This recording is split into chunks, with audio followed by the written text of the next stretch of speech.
जय श्री राम। आप सबका वसंतम चैनल पर स्वागत है। तो आज हम बात करेंगे कि भारत को विश्व गुरु का ये जो टैगलाइन दिया जा रहा है वो उस पर आज हम लोग चर्चा करेंगे।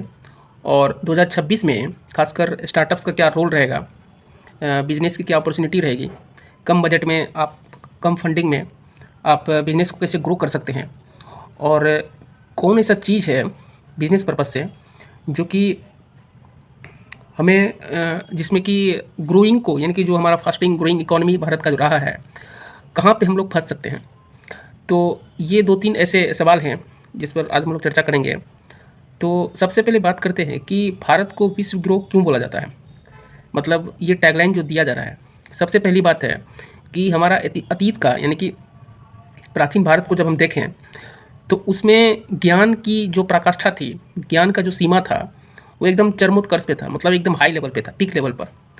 और लोग जो है अपने जीवन को सुधारने के लिए, सीखने के लिए, अपनी उन्नति के लिए भारत से सीखते थे, रहने का, सभ्यता का, रिचुअल्स का, रीति रिवाज का, फेस्टिवल्स के बारे में, हमारी दैनिक लाइफ के बारे में, हमारा जो ऑक्यूपेशन, काम करने का जो तरीका था उसके बारे में, नॉलेज सिस्टम के बारे में, रिसर्च फाउंडेशन के बारे में।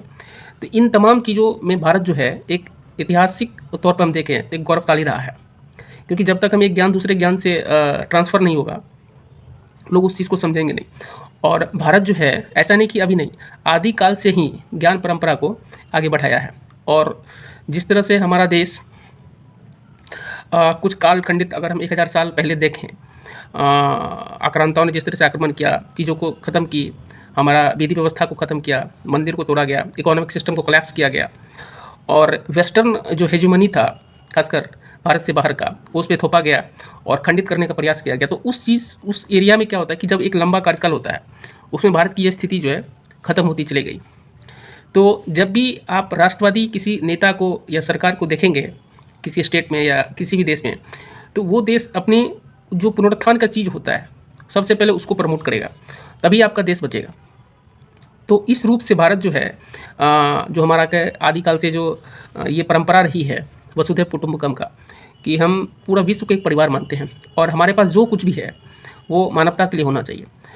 इसीलिए भारत जो है एक समूह के रूप में, एक देश के रूप में, एक राष्ट्र के रूप में, एक सनातन को सामने में रख करके, जो कि एक शाश्वत प्रक्रिया है, हम अपने ज्ञान को बढ़ाएं, हम अपने रिसर्च एंड फाउंडेशन को बढ़ाएं, हम अपना इकोनॉमिक ग्रोथ को बढ़ाएं, अपना जीवन शैली को सुधारें, और जो भी त्रुटियां हैं वो अनवरत चलता रहे, मतलब उसके सुधार में बराबर प्रक्रिया होती रहे।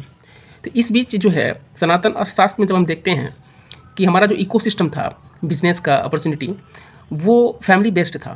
फैमिली बेस्ड का मतलब था उसमें फैमिली के सारे मेंबर इन्वॉल्व हो जाते थे।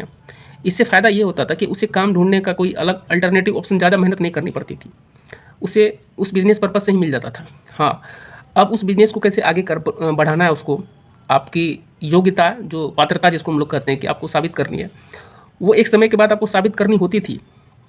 लेकिन जॉब ढूंढने के लिए हमें भटकना नहीं पड़ता था, क्योंकि हमें फैमिली में ही मिल जाता था, चाहे जिस भी फैमिली का जो भी बिजनेस बैकग्राउंड रहा हो। तो इस वजह से भी भारत जो है इन चीज़ों को आगे लेके चल रहा है। ऐसा नहीं कि सिर्फ स्टार्टअप्स ही होगा, डॉक्टर्स भी बनेंगे, इंजीनियर्स भी बनेंगे गवर्नमेंट का या प्राइवेट के तौर पे, मतलब हर एक चीज़ जो है आगे बढ़ेगी।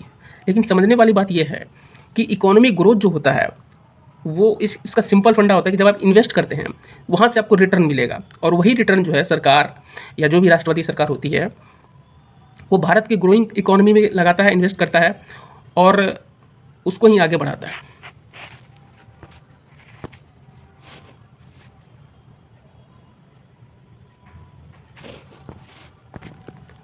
तो सरकार का ये एक प्राथमिकता होती है, पहले हम इन्वेस्ट करेंगे, हम फंडिंग करेंगे हर क्षेत्र में, और वहाँ से जो रिटर्न मिलेगा उसको डेवलपमेंट में लगाएंगे।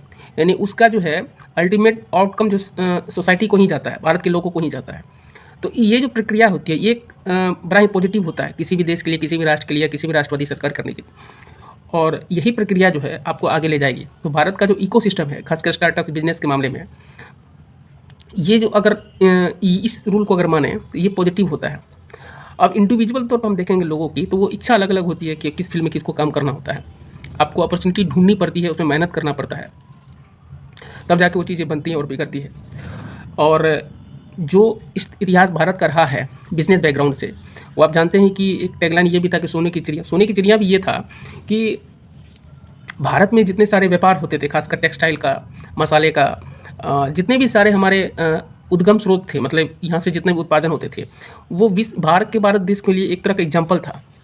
ठीक है, इसलिए उसे एक वैल्यू, मतलब मनी वैल्यू के रूप में वो लोग देखते थे। तो ये इतिहास रहा है भारत का, और यही जो है पॉजिटिव जो है भारत की धरोहर, भारत का रीति रिवाज, भारत की सभ्यता, भारत का जो इकोसिस्टम है वो पॉजिटिव की तरफ होना चाहिए। तो ये जो दोनों एक साथ है कि इकोनॉमिक ग्रोथ भी लेके चलना है और राष्ट्र निर्माण में जो भी सारी चीज़ें हैं उसको भी एक साथ लेके चलना है। तो इन चीज़ों को हम समझते हैं, और 2026 जो है आपके लिए बहुत शुभकामनाएं। आप अपना काम स्टार्ट कीजिए, ये आपके लिए बहुत साल अच्छा रहने वाला है। इसी के साथ जय हिंद, जय भारत, जय श्री राम।